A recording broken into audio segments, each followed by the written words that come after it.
വിദ്യാർത്ഥികളുടെയും അധ്യാപകരുടെയും ചിത്രങ്ങൾ മൊബൈൽ ആപ്ലിക്കേഷൻ ഉപയോഗിച്ച് നഗ്ന ചിത്രങ്ങളാക്കി മാറ്റിയ സംഭവത്തിൽ സ്കൂളിലെ പ്രധാന അധ്യാപകൻ പിടിയിൽ. അസ്സലാമു അലൈക്കും, welcome back to Visal media. ഞാൻ ഫക്രുദ്ദീൻ ബന്താവർ. ഞാനൊരു കേസ് സ്റ്റഡിയാണ് ഞാൻ പങ്കുവെക്കുന്നത്. അതായത് ഒരു കൗൺസിലിങ്ങിന് ഒരു ഉമ്മയും മകളും കൂടിയിട്ട് ഒരു കൗൺസിലർ അടുത്തെത്തി. അപ്പോൾ ഈ മകളുടെ കല്യാണം കഴിഞ്ഞിട്ട് 5 വർഷമായി. നല്ല സാമ്പത്തിക ശേഷിയുള്ള ആളുകളാണ്. കല്യാണം കഴിഞ്ഞിട്ട് 5 വർഷമായെങ്കിലും ഭർത്താവിനോടൊരു സ്നേഹം ഈ മകൾക്കില്ല. ഭർത്താവ് ഇങ്ങോട്ട് നല്ല സ്നേഹമുള്ള ഒരാളാണ്, നല്ല കരുതലാണ്, നല്ല വിദ്യാഭ്യാസമുള്ള ഒരാളാണ്. പക്ഷേ ഈ പെൺകുട്ടിക്ക് അങ്ങോട്ട് സ്നേഹം തോന്നണില്ല, വൈകാരികമായിട്ട് ഒരു അടുപ്പില്ല. ഇങ്ങനൊരു പ്രശ്നമാണ് ഈ പെൺകുട്ടിക്കുള്ളത്. അപ്പോൾ ഈ ഉമ്മയുടെ ഏറ്റവും വലിയൊരു ബേജാറ്, ഇവൾ +2 പഠിക്കണ സമയത്ത് ഒരു ചെറിയൊരു പ്രശ്നത്തിലകപ്പെട്ടിരുന്നു. ആ പ്രശ്നം കൊണ്ടാണോ ഇങ്ങനെ സംഭവിച്ചത് എന്നുള്ളതാണ് ഉമ്മാൻ്റെ ഒരു പേടി ഉണ്ടായിരുന്നത് ആദ്യം. അതായത് ഇപ്പോൾ നമ്മളൊരു വാർത്ത കേട്ടല്ലോ, കുന്നംകുളം ഭാഗത്തു നിന്നൊരു വാർത്ത. അതായത് ഒരു പ്രധാന അധ്യാപകൻ, ആ അധ്യാപകനെ സ്കൂൾ കുട്ടികളുടെയും ടീച്ചർമാരുടെയൊക്കെ ഫോട്ടോ എടുത്തിട്ട് ആ ഫോട്ടോ നഗ്ന വീഡിയോസുകളാക്കി മാറ്റി. അതിനൊരു ആപ്പുണ്ട്, ആ ആപ്പിലാണ് അങ്ങനെ ചെയ്യുന്നത്. അധ്യാപകൻ ഈ കുട്ടികളുടെ എന്തെങ്കിലും സ്കൂളുകളിലൊക്കെ വല്ല ഇവൻ്റൊക്കെ നടക്കുമ്പോൾ സ്വാഭാവികമായിട്ട് കുട്ടികളുടെ കയ്യിൽ ഫോൺ ഉണ്ടാവില്ലല്ലോ, കാരണം കുട്ടികൾക്ക് സ്കൂളിലേക്ക് ഫോൺ കൊണ്ടുവരാൻ പാടില്ല.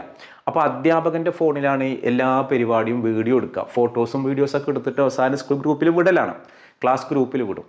അപ്പോൾ ഈ അധ്യാപകൻ്റെ ഫോണിൽ ഇങ്ങനെ കുട്ടികളുടെ ഫോട്ടോസ് ഉണ്ട്, ടീച്ചർമാരുടെ ഫോട്ടോ ഉണ്ട്. ഇയാളൊരു ആപ്പ് ഉപയോഗിച്ചിട്ട് ഇതിൻ്റെയൊക്കെ ഒരു നഗ്ന വീഡിയോസ് ഉണ്ടാക്കിയിട്ട് ഇയാളുടെ മൊബൈൽ ഫോണിൽ സൂക്ഷിച്ചിരുന്നു. അപ്പോൾ സ്കൂളിൽ എന്തോ ഒരു പരിപാടിക്ക്, ഇപ്പോൾ സ്കൂൾ അവസാനിക്കാൻ പോവുകയാണല്ലോ, സ്കൂളുകളൊക്കെ ആർട്സ് ഡേയും വാർഷികങ്ങളൊക്കെ നടക്കുന്ന സമയമാണ്, പരീക്ഷ കഴിഞ്ഞാൽ. അപ്പോൾ അതിൻ്റെയൊക്കെ റിഹേഴ്സൽ ഉണ്ട്. ഫോൺ ഉപയോഗിച്ചൊരു കുട്ടികൾ ഫോട്ടോ എടുക്കാൻ വേണ്ടി നോക്കുമ്പോൾ ഉണ്ടടാ ഈ മൊബൈലിൽ ഇതുപോലത്തെ വീഡിയോസും ഫോട്ടോസും, ഇത് നെയ്ക്കഡ് ഫോട്ടോസും. അങ്ങനെ ഇത് കുട്ടികൾ പോയിട്ട് വീട്ടിൽ പറഞ്ഞു. വീട്ടുകാർ ഇത് വന്ന് ടീച്ചർമാർ, അപ്പോൾ അതേ സ്കൂളിൽ ടീച്ചർമാരെ ഫോട്ടോസൊക്കെ ഈ പ്രധാന അധ്യാപകൻ ഇങ്ങനെ ആക്കി വെച്ചിരിക്കണം.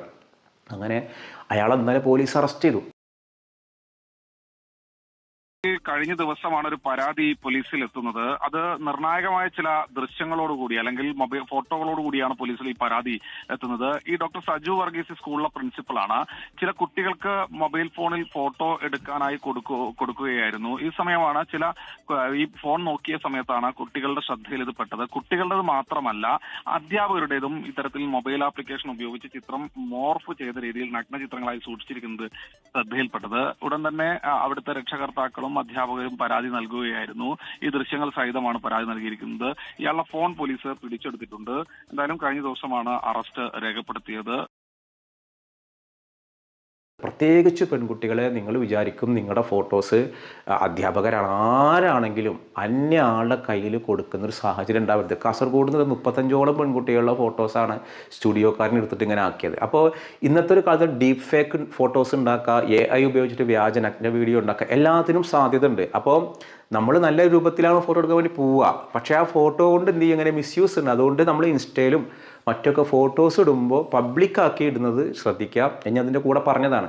സെയിം ഇതേ ഒരു അനുഭവം ഈ പെൺകുട്ടിക്ക് പഠിക്കണ കാലത്ത് ഉണ്ടായതുകൊണ്ട് തന്നെ ഈ പെൺകുട്ടിയുടെ ഫോട്ടോ ഇങ്ങനെ കൂടെ പഠിക്കുന്ന ഒരു കുട്ടി ഇതുപോലത്തെ ഒരു സൈറ്റിൽ കൊണ്ടുപോയിട്ട് ഒരു ഇഷ്യൂ ഉണ്ടായിട്ടുണ്ട്. അപ്പം അതിൻ്റെ ട്രോമയാണോ എന്നുള്ളതാണ് ഈ ഉമ്മ ആദ്യം സംശയിച്ചത്. ഈ ഉമ്മ ഈ വിഷയം മകൾക്ക് ഇങ്ങനെ പ്രശ്നമുണ്ട് എന്ന് പറഞ്ഞു കൊടുത്തത് എൻ്റെ മരുമകനാണ്. അതായത് മരുമകൻ പറയാണ്, കല്യാണം കഴിഞ്ഞിട്ട് 5 വർഷമായി ഉമ്മ, തുടക്കത്തിലൊക്കെ നല്ല സ്നേഹമായിരുന്നു, ഇപ്പോൾ ഒന്നിനും അവൾ സഹകരിക്കുന്നില്ല, ഞാനിപ്പോൾ എന്താ ചെയ്യേണ്ടതെന്ന് എനിക്കൊരു പിടുത്തമില്ല, ഞാൻ എൻ്റെ പ്രശ്നം കൊണ്ടാണോ എന്നൊക്കെ ഞാൻ തുറന്ന് ചോദിച്ചു. അപ്പോൾ ഞങ്ങൾ തമ്മിൽ നല്ല സ്നേഹമാണ്, എന്നോട് എവിടെ വേണമെങ്കിലും, ഗൾഫിലൊക്കെ 3 മാസം കൂടുമ്പോൾ ഇവളവിടെ പോയി നിൽക്കുന്നുണ്ട്, വരുന്നുണ്ട്, ഒരു പെരുമാറ്റത്തിലൊന്നും പ്രശ്നങ്ങളില്ല.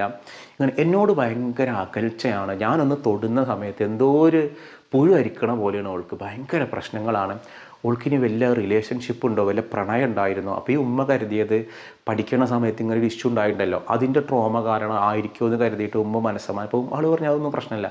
അങ്ങനെയാണ് ഈ ഉമ്മ സ്വന്തം മകളെ ഒന്ന് ഒബ്സർവ് ചെയ്ത് നോക്കി.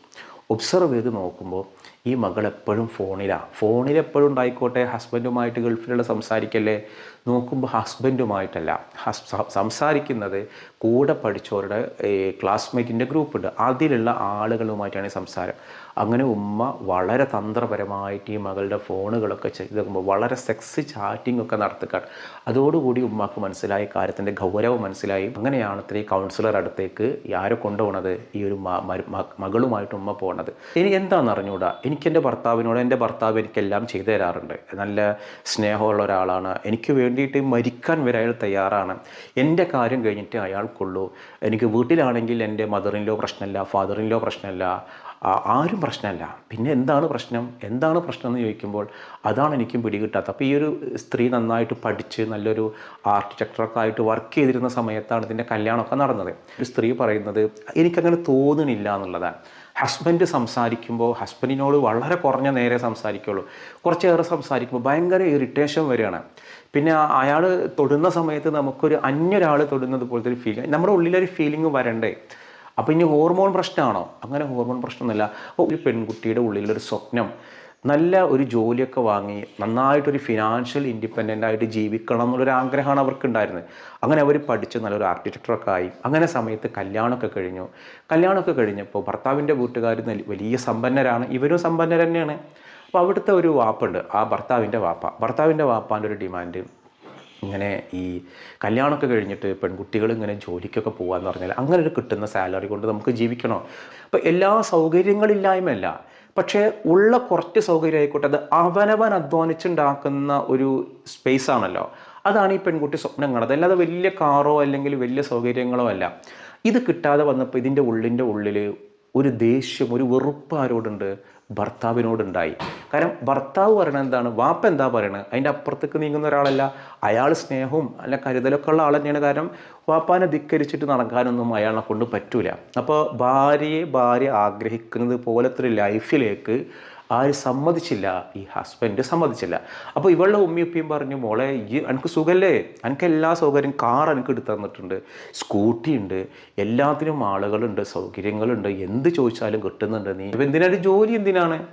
ഇവൾക്ക് ഇതൊന്നുമല്ല. ചില ആളുകളുടെ വിചാരം ഇതൊക്കെ കിട്ടലാണ് ലൈഫിലെ സംതൃപ്തി എന്നുള്ളതാണ്. ലൈഫിലെ സംതൃപ്തി അത് മാത്രമല്ല.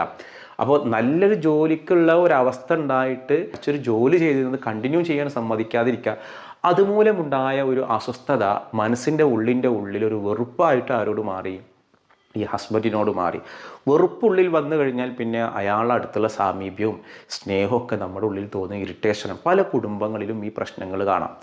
നമുക്ക് നമ്മുടെ സ്വന്തം ഭാര്യ, സ്വന്തം പങ്കാളിയോട് കാണുന്ന ഒരു സ്നേഹം, അല്ലെങ്കിൽ അവർക്ക് കൊടുക്കുന്ന ഒരു സ്നേഹം വളരെ കുറഞ്ഞു പോവുകയാണ്. അല്ലെങ്കിൽ അവർ നമ്മുടെ അടുത്ത് വന്നിരിക്കുമ്പോൾ തന്നെ നമുക്കൊരു റൊമാൻറ്റിക് ഫീല് വരുന്നില്ല. ഇപ്പോൾ ഞാൻ ഈ ഒരു വീഡിയോ പറയുമ്പോൾ ഒരു പക്ഷേ പലരും നെറ്റ് ചുളിക്കും, ഞാൻ ഇതിനേക്കാളും സുന്ദരമായിട്ട് ഇത് പറയാൻ എനിക്കറിയില്ല.